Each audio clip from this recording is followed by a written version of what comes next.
Nous sommes avec Didier Collard qui est un passionné de jeux et on va parler de jeux avec lui. Alors Didier Collard, cet amour avec le jeu, ça date de quand? Ça date depuis toujours, mais d'un point de vue professionnel, ça date depuis une quinzaine d'années. Alors tu conçois toute une série de jeux. Quel genre de jeu par exemple? Alors, ce sont des jeux connus, hein, donc on peut les citer, hein, c'est vraiment les jeux les plus connus comme les Monopoly, Cluedo, Trivial Pursuit et autres, que je ne crée pas vraiment, mais que je personnalise en tout cas. Donc, la création est au niveau de la personnalisation, puisque ce sont des jeux qui sont soit à l'image d'une ville ou d'un thème ou d'une entreprise, enfin un peu ce qu'on veut, quoi. Alors récemment tu as mis au point un jeu qui a pour thématique les lacs de l'odeur si je me trompe. Oui, c'est-à-dire que les choses ont un peu évolué. Donc, à la base, je crée des jeux de société, mais maintenant, depuis environ 3 ans, j'ai créé des escape games et je gère aussi donc des salles d'escape room à Charleroi.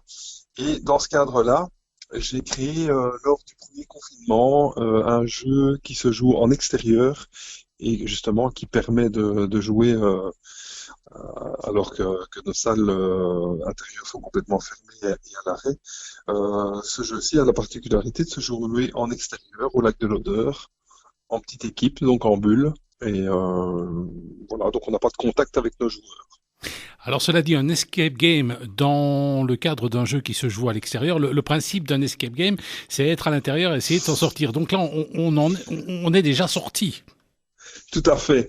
Donc, justement, on va dire que dans le cas où on est dans une pièce et on doit sortir, c'est plutôt une escape room. Alors qu'un escape game reprend un peu les codes des escape rooms, mais peut se jouer tout à fait différemment. Il y a par exemple des escape games en forme de jeu de société où on est à la maison autour d'une table et c'est un jeu de société, mais c'est un escape game. Et c'est comme ça qu'on a créé cet escape game outdoor, donc à l'extérieur. Et je vais dire que c'est on pourrait appeler ça un jeu de piste, mais c'est beaucoup plus évolué qu'un jeu de piste. Donc il y a des recherches d'énigmes, il y a des codes qui vont donner accès à des cadenas virtuels, etc. Donc on est plus dans l'esprit d'un escape game, et c'est pour ça qu'on l'appelle comme ça. Alors très concrètement, physiquement, ça se présente comment? C'est une boîte, c'est quoi? Non, physiquement c'est une enveloppe qui va contenir toute une série de petites choses. Donc, nos joueurs vont recevoir une carte, vont recevoir chacun un petit passeport pour leur donner un personnage. Et donc, ensuite, ils vont partir avec leur smartphone à la découverte des lacs. Donc, ils font une balade de 4 kilomètres qui va durer environ, on va dire 3h30, parce que on a des joueurs qui le jouent en 2h, 2h30, et il y en a qui ont déjà fait 4h30, même plus. Mais en moyenne, c'est 3h, 3h30. Et donc, au fur et à mesure de leur parcours, ils scannent des QR codes et ils doivent résoudre des énigmes. Donc, on est quand même, évidemment, le smartphone et le QR code est là pour pouvoir distribuer ces énigmes, mais on est loin d'être dans un jeu vidéo ou d'être tout seul sur son smartphone, hein. On a un smartphone par équipe et c'est un outil avant tout. Et par contre, ils ont une carte qu'ils peuvent partager. Et bon, il y a toute une série d'autres choses, mais que je ne peux pas dévoiler évidemment, parce que sinon, ça ne va pas. Il faut laisser un peu de mystère, quoi. En tout cas, ce que je peux dire, c'est que ils sont à la recherche d'une cryptide. Donc, une cryptide, c'est un animal qui soit a disparu ou en tout cas dont on n'a pas une preuve scientifique. Après, le plus connu, évidemment, c'est le monstre du Loch Ness. Et donc ici, en fait, comme il y a une cryptide dans le lac de la Plate Taille, ben faut la retrouver, quoi. Alors cela dit, est-ce qu'il y a un site internet où on peut avoir davantage d'informations sur ce jeu? Tout à fait. Donc le site internet, en allant sur le site de notre escape room, donc qui s'appelle charlerooms.be. Donc comme Charleroi, mais sauf que ça se termine comme escape room. Donc charlerooms avec un s au bout.be.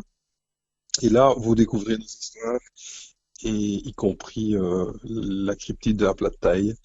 Et on peut réserver. Il faut réserver absolument parce que on va devoir vous remettre, enfin remettre aux participants justement l'enveloppe en question et aussi tout le long du parcours, on est en relation avec les joueurs par téléphone pour donner des petits indices, pour aider si ça coince, etc.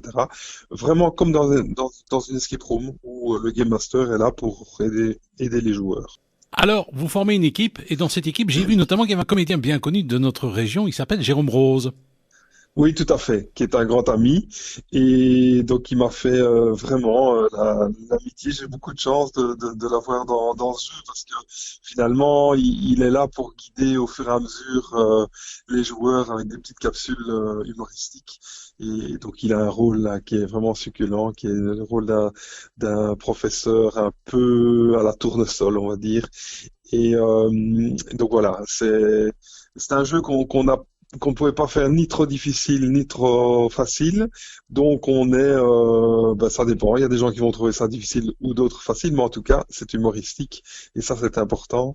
Et donc Jérôme fait ça vraiment magnifiquement bien. Et alors aussi il y a Louise qui est mon assistante et qui dans le jeu joue le rôle de Denise Brognier.